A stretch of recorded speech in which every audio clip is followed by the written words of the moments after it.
अशा पद्धतीने तुम्ही कीर्तन ऐका. नामदेवरायांचे हे गोड प्रमाण आहे. एक तरी ओवी अनुभवावी. अरे तुम्ही किती वेळा ज्ञानेश्वरी वाचली याला महत्व नाही, तर तुम्ही ते ज्ञानेश्वरीचे किती ओव्या आचरणात आणल्या याला फार महत्व आहे. वाईट वाटतं सांगायला आपल्या वारकरी संप्रदायाचं आणि इतर संप्रदायांचं सुद्धा. आता परिस्थिती अलीकडे अशी झाली आहे की सांगणारे झाले भरपूर आणि ऐकणारे झाले कमी. काही दिवसांनी असा प्रश्न निर्माण होऊ नये की ऐकावं तरी कोणाचं. अशी परिस्थिती पुढे येऊ नये की घराघरात जाऊन 50 रुपये देऊन सांगायचं की बाबा आज कीर्तन ऐकायला या, ना आज कीर्तन ऐकायला या, तेव्हा ती येतील. काय दृश्य झालं आहे कलियुगामध्ये. पण हा माणसाचा दोष नसून हा त्या कलेचा प्रभाव आहे. पुढे पुढे तर याच्याही पेक्षा परिस्थिती अवघड होत जाईल. तुम्हाला खरं सांगू का, या संस्थांच्या या संस्कार केंद्रांच्या माध्यमातून पांडुरंग परमात्म्याने आपल्याला दिलेली एक सद्बुद्धी आहे. आणि या केंद्रांच्या माध्यमातून जर अशी तरुण पिढी घडायला लागली ना, तर आपल्या वारकरी संप्रदायाचा कालावधी वाढू शकतो.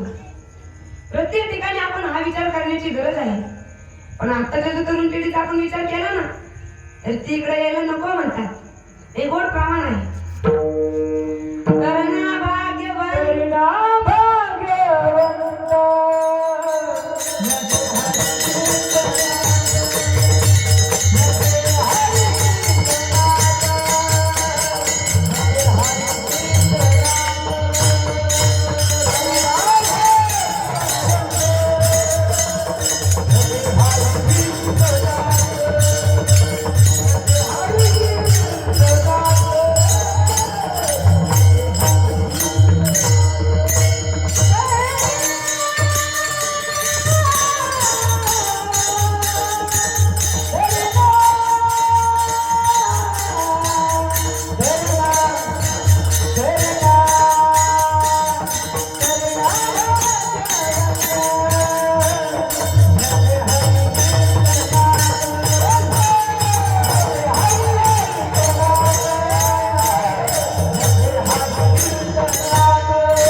छत्रपती शिवाजी राजांनी अवघ्या 30 वर्षाच्या कालावधीमध्ये स्वराज्य स्थापन केलं. धरताना तरुण मंडळी आपल्या हाताशी धरली. जी काही वयोवृद्ध माणसं होती त्यांना आपल्या मार्गदर्शनासाठी ठेवलं आणि स्वराज्य स्थापन केलं. म्हणून तुम्हाला सांगतो, तरुणाई खूप काही करू शकते. आता ही इथं छोटी आजीमध्ये हे मुलं बसलेले आहेत. आख्या कुसुमीत काय तर एवढीच आहेत का? एवढीच आहेत का? कुठे गेली बाकीची? हो, आता परीक्षा होती. असो, तुम्हा सर्व माय बापांना माझ्या हात जोडून विनंती असेल की कीर्तनाला येताना तेवढी तुमची मुले बाळे सोबत घेऊन येत जा. कारण काय आहे, या जवळात ते आपलं ऐकत नसतील तर ते पुढे जाऊन काय मध्ये बोलावणार आहेत. अहो, वाऱ्यावर सुटतील तुम्हाला. म्हणून तुम्हाला सांगतो, या बालवयामध्ये त्यांना कीर्तनाला आणत जावं.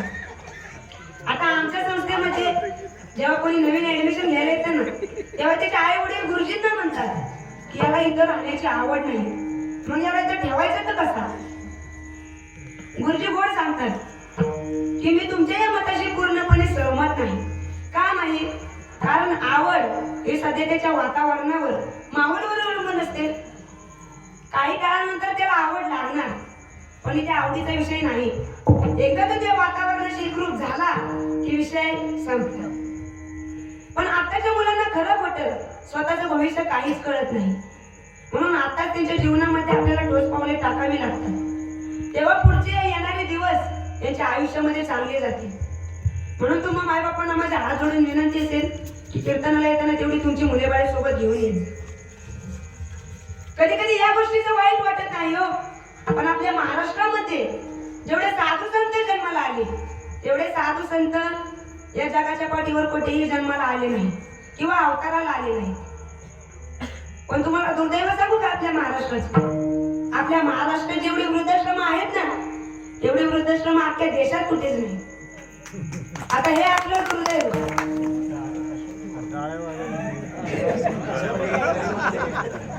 हे आपलं झालं दुर्दैव. याला कारण फक्त एवढंच की त्यांना योग्य काळात योग्य वयात न मिळालेले संस्कार, बाकी काहीच तटून नाही. माझं तर स्पष्ट सांगणं आहे तुम्हाला, जिथे जिथे अशी वृद्धाश्रमे स्थापन होत असतील ना, अजिबात सहकार्य करू नका. कारण काय आहे, जे वृद्धाश्रम स्थापन करतात ना, त्यांचा भाव असा असतो की वयोवृद्ध माणसं आहेत, त्यांना त्यांची मुले बाळे सांभाळत नाही, मग त्यांना आपण सांभाळावं. आणि याच्यात आपल्याला पुण्य पण मिळेल आणि आनंद पण मिळेल. आणि दुसरा अर्थ जर आपण बाजूला घेतला तर आताच्या या तरुण पिढीला स्वतःच्या आई वडिलांना सांभाळणं जड झालेलं आहे. आणि म्हणून ते आई वडील निघून वृद्धाश्रमामध्ये जातात. आणि याचा सरळ आणि स्पष्ट अर्थ असा आहे की आई वडिलांना सांभाळणं हे त्या मुलांच्या नजरेत फार मोठं पाप आहे. आणि ज्यांनी आयुष्यभर तळ हाताच्या फोडाप्रमाणे आपल्याला जपलेलं असतं, ज्यांनी आपली प्रत्येक आठी गोष्टी पूर्ण केलेल्या असतात, त्यांना जर आपण सांभाळू शकत नसलो तर आपला जगून काही उपयोग आहे का? तुम्ही किती जरी भलामध्ये गेला ना तरी तुम्हाला हेच उत्तर मिळणार आहे. आताच्या मुलांची मेमरी फार शार्प आहे, फार म्हणजे फार. म्हणजे आधीच्या काळातल्या लोकांची सुद्धा बुद्धी चालत होती, परंतु आताचं हे कम्प्युटर युग, आता जर तुम्ही त्यांच्या हातामध्ये मोबाईल दिला ना, अहो तुम्हाला जेवढं कळत नाही तेवढं त्यांना कळतं. कुठे गेम खेळायची, कुठे फोन लावायचा, कुठे काय घ्यायचं, अहो सगळी माहिती असते त्यांना. पण या कम्प्युटरच्या युगामध्ये त्यांची बुद्धी ही फार विकसित असते. परंतु बुद्धी एक अशी गोष्ट आहे की जिला योग्य काळात योग्य वयात जर चांगलं खुराक मिळालं नाही ना, मग ती गप्प बसत नाही. चांगलं नाही मिळालं की वाईट, तिला फक्त एवढंच कळतं. कोणावानी माहितीये का? जर्सी गायवानी. मालक पाणी ती तेवढं बॅलर भर प्यायचं आणि दूध द्यायचं. जर्सी गाय ती बुद्धी. फार गरजेचा काळ आहे हा. विठ्ठल विठ्ठल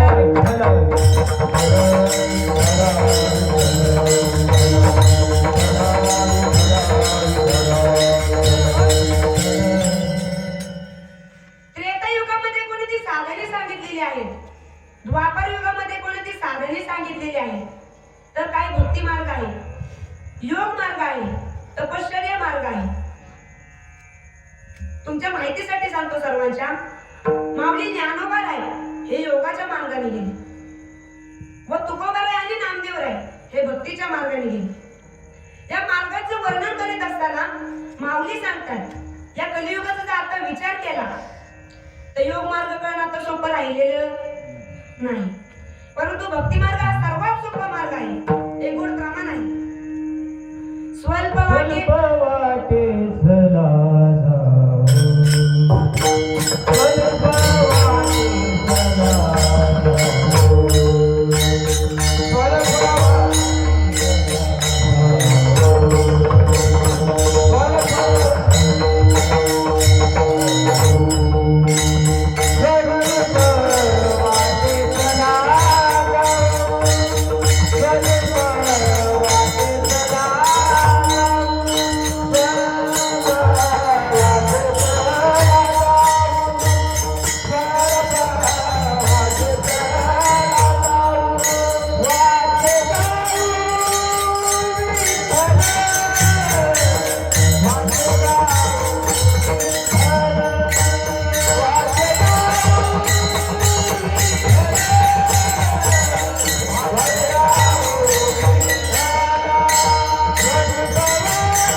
भक्ती मार्ग कसा आहे तर स्वल्प वाटे चला जाऊ.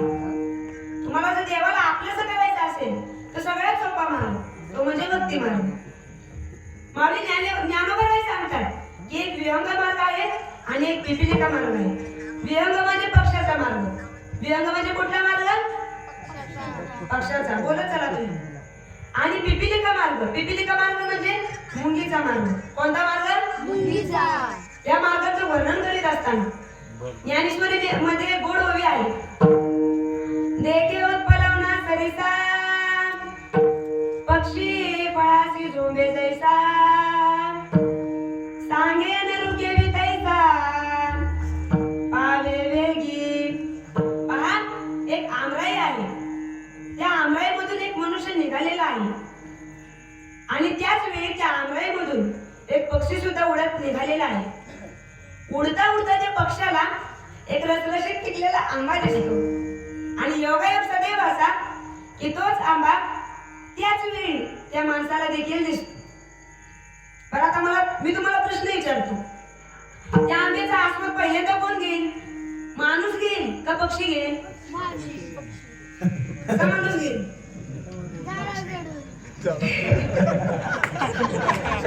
माऊली ज्ञानोबाला सांगतात की देखे उत्पलवना सरिसा पक्षी फळासी झोंबे जैसा सांगे निरुके वितैसा पावे वेगी. बरं, पक्षी जेवढे वेगाने जाईल तेवढे वेगाने मनुष्य अथवा माणूस जाईल का? हो नाही. का जाणारच नाही? जाणार तो, परंतु कसा जाणार? हळूहळू ढाळे ढाळे के तुलेनी एक वेळे. मुंगीच्या मार्गाने तो मनुष्य जाणार. पहिल्यांदा तो त्या घोडापाशी जाईल, मग हळूहळू एक दोन फांद्यावर चढत चढत तो शेंड्यापर्यंत जाईल आणि मग तो त्या आंब्यापर्यंत पोहोचेल. परंतु याच्यामध्ये कालावधी जाणार की नाही? आणखी एक आता प्रमाण आठवलं म्हणून सांगून जातो. धीर तो कारण साह्य होतो नारायण. अरे देव साह्य व्हावा, देव आपलाच व्हावा असं जर तुम्हाला वाटत असेल तर मग धीर धरणं फार गरजेचं आहे. थोडं व्यावहारिक भाषेत बोलून जातो. आता तुम्ही इथं सर्व शेतकरी वर्ग आहे. समजा आज तुम्ही गहू पेरलं ते, बरं का, आणि उद्या जर मी तुम्हाला म्हटलं पोतीच्या पोती घेऊन जावा आणि तेवढं भरून आणा, असं कधी शक्य होईल का? होईल का असं कधी? तर नाही होणार. अरे त्याच्यासाठी निसर्गाची वाट बघावी लागते. 6 महिने घालवावे लागतात आणि हा जो 6 महिन्यांचा कालावधी आहे ना, याला धीर म्हणतात. धीर तो कारण आणि साह्य होतो नारायण. अरे संपला विषय. योग मार्गापेक्षा भक्ती मार्ग हा सोपा मार्ग आहे आणि श्रेष्ठही मार्ग आहे. कारण तुम्हाला सांगतो, योग मार्गाचा अर्थ असा आहे की हे जगत मिथ्या आहे आणि फक्त देव हाच सत्य आहे. सत्य तू सत्य तू विठ्ठल.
याचा सुद्धा तुम्हाला अहंकार होऊ नये व अहंकार होता कामा नये. आणि हा अहंकार होऊ नये म्हणून त्याला पुन्हा एकदा भक्तीमध्ये लीन व्हावं लागतं. याच्याशिवाय त्याची वृत्ती स्थिर राहत नाही. वृत्ती एक अशी गोष्ट आहे की जी एका काळात एकच गोष्ट ग्रहण करते. तुकोबारांचं या ठिकाणी गोड प्रमाण आहे. कलियुगा माझी करावे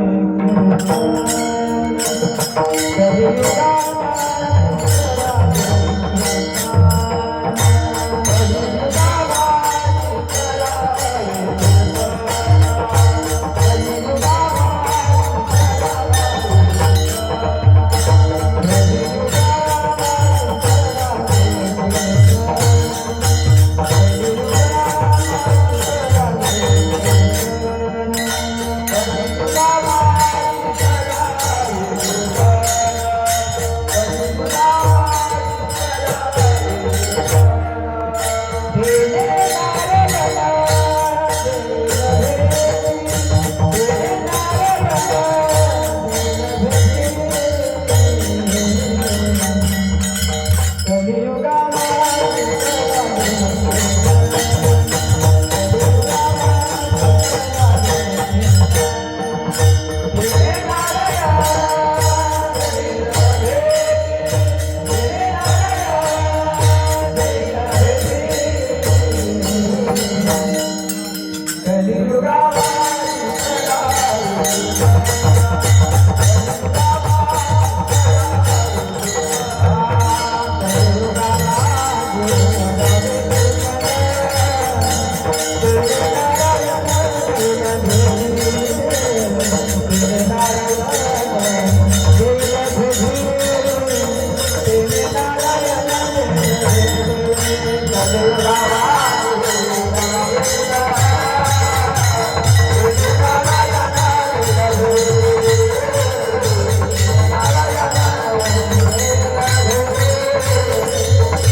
देवाला आपलंच करायचं जवळचं साधन जर कोणतं सांगितलं असेल तर ते म्हणजे कीर्तन.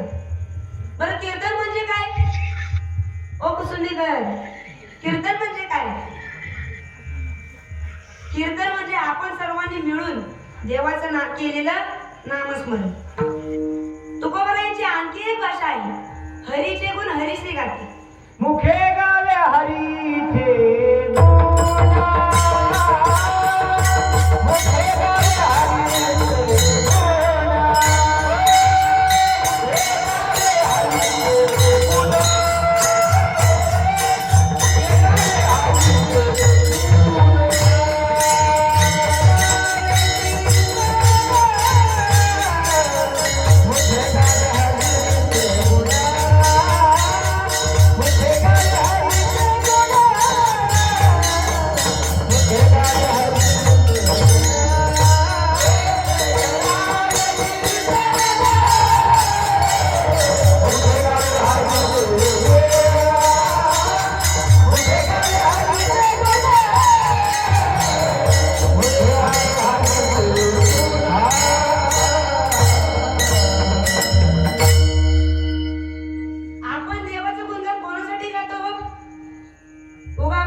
नाही, आपला संसार चांगला चालावा, आपला संसार सुखाचा चालावा म्हणून नाही. मी असं नाही म्हणत तुम्ही या सगळ्यावर तुळशीपत्र ठेवा आणि फक्त त्यालाच धरा, परंतु मनामध्ये हा भाव तयार होणं गरजेचं आहे की मी ही जी साधना करत आहे एक वेळ समाजाला आवडू नये, एक वेळ स्वतःला आवडू नये, परंतु एकदा ना एकदा ते देवाला आवडावे. भक्तिशास्त्रामध्ये याला सुद्धा भक्ती म्हटले नाही. यथा देहे आणि तथा देवे. देहाला जेवढे आपण मानतो, देहाचे आपण जेवढे चोचले पुरवतो तेवढे देवाचेही पुरवा. सकाळी सकाळी माणसं अंगावर गरम पाणी घेतात, डव, हमामा, लाईफ बॉय. आता त्या दिवाळीत कोणता आलेला? मोती. अहो अगदी हात हात सगळे साबण वापरतात आणि देवाला आंघोळ घालायला गेला की कोण कोण देवाला साबण लावतं? अहो साबण तर राहू द्या, साधं त्याला चोथेचा पण पत्त्या नाही. अहो ते बारके बारके देव असतात ना त्यांचं तर फार हाल असतात म्हणा, फार म्हणजे फार. बघा आहे असं ते एक छोटासा देवाला असतो, त्या देवाला सगळं असं पटापटा उचलायचं, ते आपली छोटीशी पारात असते त्या पारातीत आपटायचं, इकडून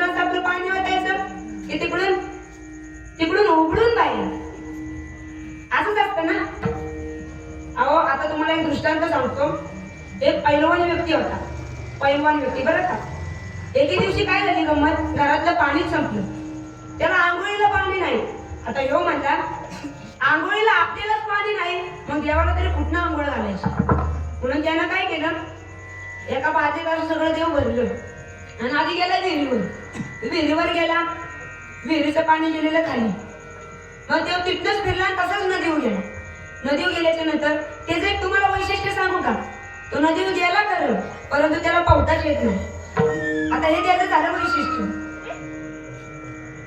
हे झालं त्याचं वैशिष्ट्य. तो गेला नदीवर, नदीवर गेल्याच्या नंतर त्यानं काय केलं माहितीये का, ती बादली होती ना, त्या बादलीत सगळं देव ठेवलेलं, त्यानं ती डायरेक्ट बादली नदीत बुडवली. आता जी हलकी हलकी पित्र होती ती गेली ना वाहून नदीत, आणि ह्याला वर्ग पावता येत नाही, परत तरी कशी आणली. जेवढी आपली 2-3 जडजड पाषाणाची जी पित्र होती ना, एवढीच फक्त बादलीच्या तळाला राहिली. आणि ह्यानं मस्तपैकी आपली आंघोळ बिंघोळ केली, घरी आला. बायकोने विचारलं, अहो आज तुम्ही अगरबत्ती केली नाही, देवपूजा केली नाही, आणि तर 2-3च देव दिसतात, बाकीचं कुठे. तो म्हणला, अहो बाकीचे देव जरा तिकडेच पोहत बसले, ते काय परत आलं नाही. विठ्ठल विठ्ठल विठ्ठल.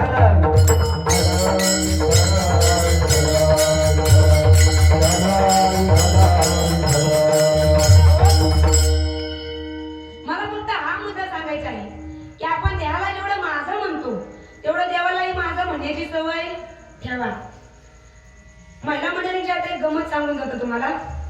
माझं अंगण म्हटलं की महिला मंडळी रोज तिथून सारवून काढतात, रोज तिथून झाडून काढतात, पाणी मारतात.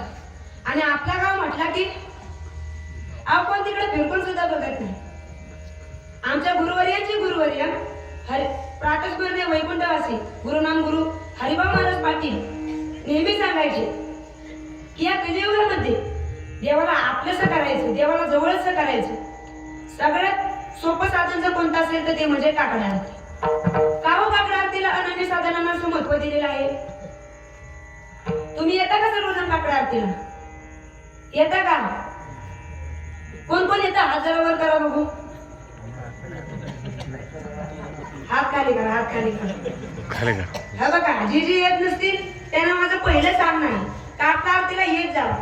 तुम्ही एक वेळ हरिपाठाला आला नाही तरी चालेल, एक वेळ कीर्तनाला आला नाही तरी चालेल, परंतु महाराज काकडा आरतीला नेहमी येत जाईल. तशी आपल्या भागामध्ये काकडा आरतीची फार मोठी परंपरा आहे भिकोबा महाराजांची.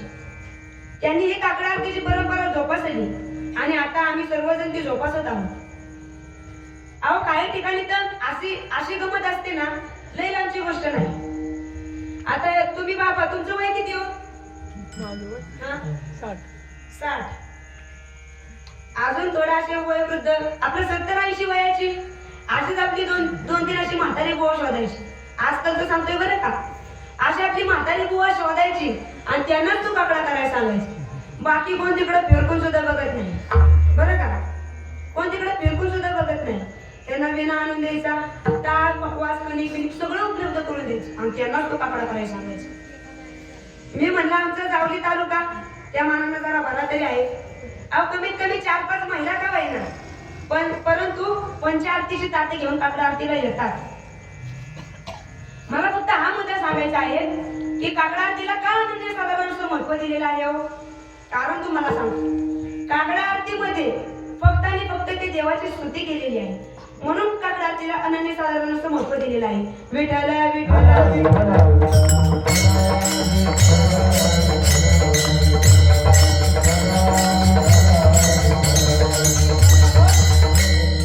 आता बघा, कीर्तनाची दुसरी एक व्याख्या निघाली. देवाची स्तुती करणे याला कीर्तन म्हणतात. आता देवाची स्तुती करणे म्हणजे काय, तर आपण सर्वांनी मिळून देवाचे गुण गाणे. आता काही साधक मंडळी काही महिन्यांनंतर पुन्हा तुकोबारायांजवळ आली आणि म्हणाली की तुकोबाराय, तुम्ही आम्हाला सांगितलं भक्ती करा, भक्ती करा, भक्ती करा, परंतु ही भक्ती साधना तरी सोपी आहे का? भक्ती साधना सोपी आहे? तसं संतांनी आपल्याला फार फसवलं बरं का. कित्येक प्रमाणे अशी सुद्धा आहे. तुका म्हणे सोपे आहे, म्हणे सोपे आहे.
संतांनी आपल्याला फसवलं, परंतु का फसवलं?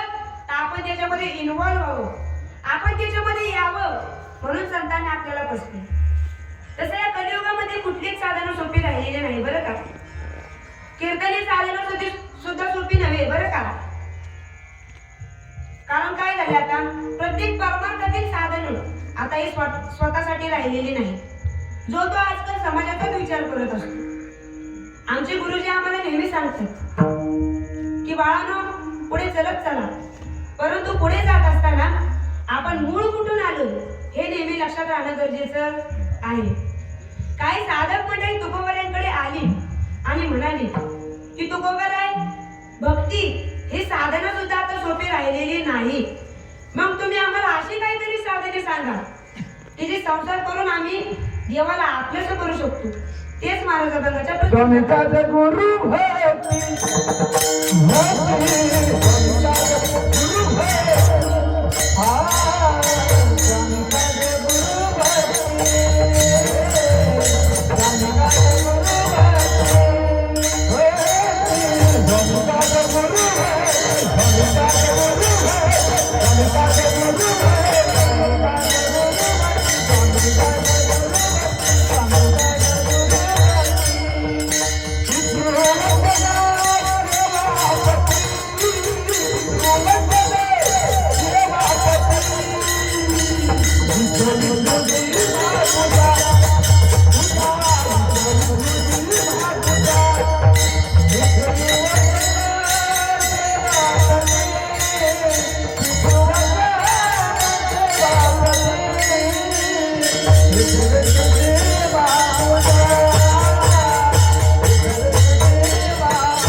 मग तुम्ही एक काम करा. म्हटले काय? तर स्वामी दास गुरुभक्त आणि पितृवचन सेवापती. आता स्वामी कास म्हणजे काय? स्वामीची कास, देवाचं नामस्मरण. तुम्हाला खरं सांगू का, ब्रह्मदेव सुद्धा पांडुरंगाच्या नाभी कमळातून जन्माला आलेले आहे, म्हणून पांडुरंगाला पद्मनाभा असं सुद्धा म्हणतात. तसं देवापासून या सगळ्याची उत्पत्ती आहे.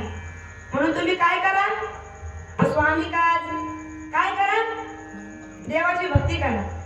बरं चला, देवाची भक्ती करणं ते जरी तुम्हाला शक्य झालं नाही तर मग तुम्ही एक काम करा. म्हटले काय?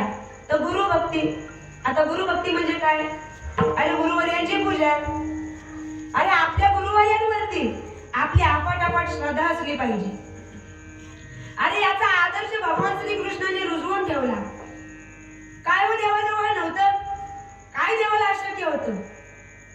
चारही वेद, साई शास्त्र आणि 18ही पुराणे सगळ्यात देव पारंगत होता. काय नव्हतं देवाजवळ? काय गरज होती देवाला शिकायची? आणि सर्व गुण संपन्न एक भगवती जाण असा असणारा पांडुरंग परमात्मा, असा असणारा श्रीकृष्ण हे सुद्धा 6 महिने सांदीपनी ऋषींच्या आश्रमामध्ये शिकायला गेले. गीतेमध्ये एक गोड श्लोक आलेला आहे, यद्यदाचरति श्रेष्ठ तत्तदेवेतरो जनाः सयत् प्रमाणं कुरुते लोकस्तदनुवर्तते. आपण सर्वसामान्य माणसं काय करतो? आपण ज्याच्यावरती श्रद्धा ठेवतो ना त्याच्याकडे वागण्याचा आपण प्रयत्न करत असतो. आता काही मंडळी एखाद्या पुढाऱ्याला आदर्श मानत असतील, काही मंडळी आपल्या गुरुवर्यांना आदर्श मानत असतील, किंवा काही मंडळी आपल्या आई वडिलांना आदर्श मानत असतील. म्हणजे प्रत्येक जण कोणाला ना कोणाला तरी आदर्श मानत असतो. जगामध्ये एकही व्यक्ती असा नाही की जो कोणालाच आदर्श मानत नाही. तुम्ही प्रत्येकाच्या मनामध्ये शोधून बघा, एक तरी व्यक्ती आपल्या अंतःकरणामध्ये अशी असते की जिला आपण मानतो, आणि जिला आपण मानतो ती व्यक्ती आपल्यासाठी आदर्श असते.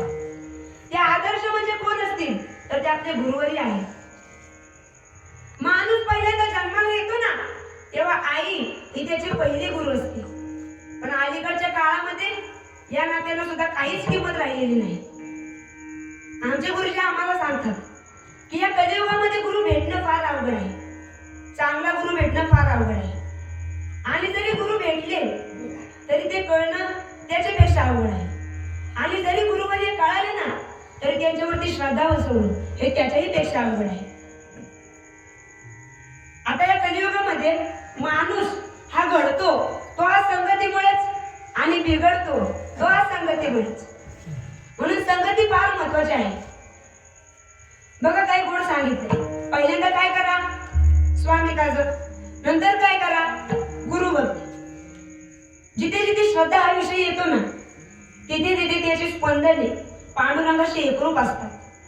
तुम्ही भैरवनाथाच्या मंदिरात जावा दर्शन घ्या पण ज्यावेळी श्रद्धा तुमची बाहेर पडते ना ती स्वीकारणारा पांडुरंग परमात्माच आहे. तुम्ही एखाद्या विद्यार्थ्यावरती श्रद्धा ठेवा त्याचं फळ देणारा सुद्धा पांडुरंग परमात्माच आहे. कारण बघा माणूस श्रद्धेचं फळ माणसाला देत नाही. माणूस फक्त त्याचे कर्तव्य बजावत असतो आणि फळ देणारा हा तो समर्थ आहे. आमचे गुरुवारी आम्हाला सांगतात की एखाद्याच्या जीवनातून जर आई गेली तर वडील सुद्धा होतात परंतु आई होतीलच असे नाही. परंतु एखाद्याच्या जीवनातून जर वडील गेले ना तर आई सुद्धा होते आणि परिणामी वडील सुद्धा होते. फार मोठी शोकांतिका आहे महाराज. अरे आपल्या आई वडिलांचे जेवढे उपकार आपल्यावरती आहेत ना तेवढे उपकार या जगाच्या पाठीवर कोणाचेही नाही. या जगाच्या पाठीवर कोणाचेही नाही. तुम्ही तुमच्या या चमडीची त्याला चप्पल जरी घालायला दिली ना तरी तुम्ही त्यांचे उपकार फेडू शकत नाही. हे आजकालचं फॅशन झालंय. अहो ते गेल्यानंतर कोणीही भले भले मोठे मोठे कार्यक्रम लावतो, कोणीही त्याच्या नावाचा उदो करतो. माझी तुम्हा सर्व माय बापांना हात जोडून विनंती असेल की जोपर्यंत ते आहेत ना तोपर्यंतच त्यांची सेवा करायची. ते जोपर्यंत आहेत तोपर्यंतच त्यांची सेवा करा. आमचे गुरुवारी आम्हाला सांगतात की बाळांनी सेवा करत चला. सेवा केल्याने फळ काय मिळणार आहे तो विषय नंतरचा आणि फळ देणारा समर्थ आहे. ऐसा तो समर्थ ब्रह्मांडाचा धनी. देणारा तो समर्थ आहे. तुम्ही फक्त त्याची भक्ती करत चला. जी काही वयोवृद्ध माणसं असतील त्यांना कधी हिडीस पिडीस करू नका. आपल्या आई वडिलांना कधी हिडीस पिडीस करू नका. आता बघा पहिल्यांदा काय सांगितलं स्वामी काळजी. दुसरं काय सांगितलं गुरुभक्ती. लक्षात ठेवा बरं का मी विचारेन. तिसरं सांगितलं काय पितृवचन. आणि आता चौथा आहे ते म्हणजे सेवापती. सेवापती म्हणजे काय आता पुढे ही पुरुष मंडळी बसलेली आहे आणि मागे महिला मंडळी बसलेली आहे. तुम्हाला खरं सांगू का या जगताच्या नियमानुसार इथे बसलेला एकही पुरुष नाही. माया सकट या जगाचा नियमच आहे ते. आणि हे जे आम्ही मंगळसूत्र घातलेलं आहे ना हे आम्ही त्याच्या नावाचं घातलेलं आहे आणि आम्ही फक्त त्याचेच गुणगान गाणार. आता आमचं पुरुष मंडळींचं झालं, पुरुष मंडळींचं तर झालं. आता महिला मंडळी तुमच्यासाठी बोलतो. तुमच्यासाठी तुमचा पती हाच तुमचा देव असतो. तुमच्यासाठी तुमचा पती हाच तुमचा गुरु असतो बरं का. मग तुम्ही म्हणाल अहो महाराज तुम्हाला काय सांगू आमचा पती सकाळी जातो ते संध्याकाळी जिम्हाच खेळत येतो डायरेक्ट असं तो विषय नंतरचा. आता एखाद्याच्या नवऱ्याचं नाव जर विठ्ठल असेल अरे देवच झाला ना तो सुद्धा.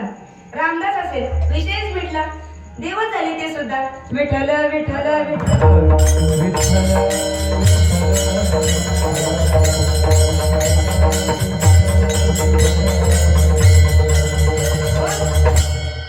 अरे काय अधिकार होता माझ्या जिजाईचा. तुकोबारायांनी भक्ती करून पांडुरंगाच्या मूर्तीमध्ये पांडुरंगाला पाहिलं पण माझ्या जिजाईने पांडुरंगाला इतक्या शिव्या दिल्या परंतु तुकोबारायांमध्येच पांडुरंगाला पाहिलं. देव सुद्धा हुशार. दर्शन देताना पहिलं काही तुकोबारायांना दिलं नाही बरं का. पहिलं जिजाईला दिलं आणि मग तुकोबारायांना दिलं. तुम्हाला खरं सांगू का आता ही त्या काळातली जिजाई होती आणि या काळातली जिजाई असती तर तुकोबाराय फक्त घराच्या बाहेर तर निघून द्या अशी डायरेक्ट दारातच अडकायला असते म्हणाली असती कुठे निघालेला बरं जिकडे जा तिकडेच काळ करून या. इकडे काय परत येऊ नका. परंतु कारण काय आहे, तुकोबाराय काय 5-25 हजार कमवायला जात नव्हते, परंतु जिजाईला भक्तीच करायची होती. तुम्हाला खरं सांगू का, या कलियुगामध्ये जिजाईसारखी पतिव्रता होली नाही. नका तुम्ही त्या देवाच्या नादाला लागू. फक्त या अभंगामध्ये ज्या भक्ती सांगितलेल्या आहे एवढे तुम्ही करा, आणि याचं फळ तुम्हाला काय मिळेल तर ते महाराज दुसऱ्या चरणात सांगतील. तीच विष्णूची महापूजा,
हीच विष्णूची महापूजा, अनुभव नाही दुजा.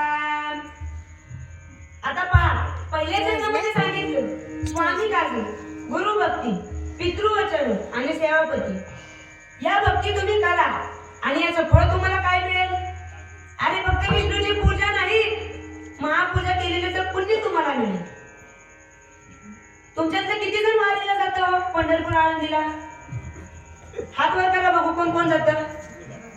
वा, बरेच मंडळी जातात. तुम्ही त्या पंढरपूर मधली पांडुरंगाची मूर्ती बघितली असाल.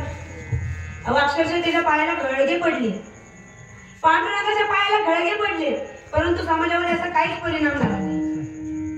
तुम्हाला एक सांगू का, आम्ही पंढरपूरला जातो, परंतु कशासाठी जातो सांगू का? उगा आपला संसार चांगला चालावा म्हणून, पोरा बाळांचं भलं व्हावं म्हणून. आणि बघा यो एक अर्थ झाला. आणि दुसरा अर्थ म्हणजे अहो आपला इथं मेळ्याचा बाजार जर हुकला, पंढरपुरी बाजार अख्ख्या सोलापूर जिल्ह्यात प्रसिद्ध बाजार कराय तिकडं. असो, मला फक्त तुम्हाला हा मुद्दा सांगायचा आहे, लक्ष द्या. माणसाला नोकरीचा पगार हा रेग्युलरली सुरू असतो का नाही, परंतु बोनस कधी मिळतो? दिवाळी. देव सुद्धा कसा आधीमध्ये तुमच्याकडे लक्ष देईल, कसा देईल? काय साधकपणे तुकोबारांकडे आली आणि म्हणाली की तुकोबाराय, जर समजा एखाद्याला या 4 भक्ती हे करणं सुद्धा शक्य झालं नाही, तर मग आणखी काय अशी साधने आहेत का हो की जे त्या देवाला आवडतात? तर तेच माझं अभंगाचे तृतीय चरण. बोले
त्याच्याने होईल का हो? अहो माणूस पावला पावलाला खोटं बोलत असतो. आणि तो फोन आल्यापासून त्या माणूस लयच खरा बोलायला लागला का नाही? अहो घरात झोपून असतो आणि त्याला जर फोन करून विचारलं ना कुठं आहे तो, हाय की मेडेत, हाय की सातारला, एवढी माणसं खोटे बोलतील. अहो आधीच्या काळामध्ये जर एखाद्याचं पत्र आलं ना की तुमचा असा असा पाहुणा सिव्हिलला ऍडमिट आहे, मनामध्ये अशी तळमळ लागायची की कधी उद्याची पहाट होत्या, कधी पायात चपल्या घालतोय आणि कधी मी पहिले त्याला बघायला जातो, मनामध्ये ही तळमळ राहायची. पण आताच्या काळामध्ये घरनंच फोन करायचा, कसं काय पाहुणं बरं आहे ना, घरी आल्या तेवढा फोन करा म्हणजे घरीच बघायला येतो. फार काळ बदलत चालला आणि या कलियुगामध्ये ज्या फोन आल्यापासून माणूस माणसाच्या जवळ नाही आला बरं का, माणूस माणसापासूनच लांब गेला. अरे तुकोबाराय सांगतात आम्ही कित्येक योनीपासून खोटंच बोललो नाही आणि तुकोबाराय खोटं बोलले नाही म्हणून तर त्यांच्या मुखातून गाठ्यासारखा ग्रंथ बाहेर पडला. ज्ञानेश्वर महाराज खोटं बोलले नाही म्हणून तर त्यांच्या मुखातून ज्ञानेश्वरी सारखा ग्रंथ बाहेर पडला. उगाच हे ग्रंथ निर्माण झाले का हो? उगाच झाले का निर्माण? तुम्हाला एक सांगू का, समजा एखादी व्यक्ती आपल्याला मार्गदर्शन करत असते आणि त्या व्यक्तीच आपल्याला पटत नाही, याच्या मागे प्रामुख्याने दोन कारण असतात बरं का. एक म्हणजे तर आपल्या ऐकण्याची मानसिकता नसते आणि दुसरं म्हणजे जो सांगतोय ना त्याच्या वाणीमध्ये सामर्थ्य नसतं. हे दोन प्रामुख्याने कारण असतात. तुकोबाराय सांगतात की सत्य बोले मुखी आणि दुखवी अनेकांच्या दुखी, दुखवी अनेकांच्या दुखी.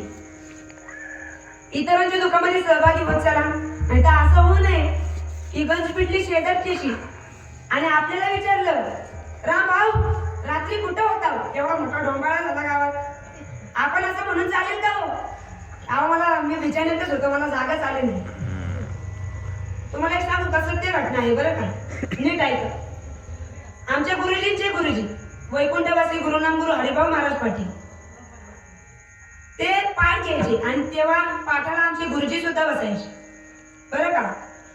आणि त्या संस्थेमध्ये एक बीड जिल्ह्यातला विद्यार्थी होता. बरं ते विद्यार्थ्याचं वैशिष्ट्य असं की त्याला परमार्थाचे नाम मात्र आवड नव्हती, म्हणजे काहीच आवड नव्हती बरं का. त्याला परमार्थाची काहीच आवड नव्हती. तो फक्त आपलं राहायचंय म्हणून राहायचा आणि त्याचा रोजचा नित्यक्रम ठरलेलाच. भाऊ पाठ घ्यायचे, पाठ घेऊन आतमध्ये ऑफिसमध्ये जायचे आणि भाऊ आतमध्ये गेले की हो बाबा काय करायचा, अभ्यास तर काय करायचा नाही, परंतु त्यांना शिव्या द्यायचा, ते पण मागून. एक दिवशी काय झालं, पडतरी संघटनेची मीटिंग होती आणि मीटिंगसाठी दादा महाराज शिरवळकर ते संस्थेमध्ये येणार होते. भाऊने पाठ घेतला, पाठ घेऊन आतमध्ये गेले आणि तेवढे दादा महाराज शिरवळकर आले आणि इकडे याचं सुरू झालेलं, या बाबाला काय अक्कल नाही, या बाबाला काय कळतच नाही, उगा आपल्या ह्याला पण काय कळत नाही, आम्हाला पण काय कळत नाही. अवलय नाना प्रकारचे ते शिवाय देऊ लागले आणि हे ऐकलं दादा महाराज शिरवळकरांनी. दादा महाराजांनी दर्शन घेतलं, आत ऑफिसमध्ये गेले, भाऊंचं दर्शन घेतलं आणि मग त्यांनी ते विद्यार्थ्याला बोलवून घेतलं आणि भाऊंना सांगितलं, भाऊ अहो हा विद्यार्थी पाठ झाल्यानंतर तुम्हाला नको नको ते शिव्या देत होता, या असली कशाला ठेवली तर आजच्या आज याला घरी पाठवून द्या, नका ठेवू असली पोरं इथे. पण तुम्हाला एक सांगू का, भाऊचं त्यावेळेस गोड वाक्य म्हणजे उत्तर आहे. भाऊ म्हणतात की यानं मला शिव्या देऊन द्या, माझी सहन करण्याची ताकद आहे, परंतु हा जर बाहेर गेला आणि बाहेर जाऊन याने जर बाहेरच्यांना जर शिव्या दिली, बाहेरचे काय खपवून येतील का हो? पण त्यावेळी जे दुःख त्याला होईल ना ते जगाच्या पाठीवर कोणालाही होणार नाही. महाराज आपला विषय निघालेला दुःखी आणि एखाद्याला दुःख होतं ते दुःख स्वीकारणारा पांडुरंग परमात्माच असतो आणि जर समजा तुम्हाला सुख जरी झालं ना तरी ते सुद्धा स्वीकारणारा पांडुरंग परमात्माच असतो.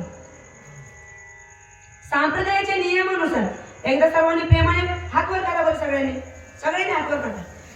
बघा ज्यांना ज्यांना हात असतील त्यांनी हात वर करा. सगळ्यांनी प्रेमाने भजन करायचं, मुखाने टाळी वाजवायची आणि हाताने नामस्मरण करायचं. करणार ना तुम्ही? मुखाने टाळी वाजवायची.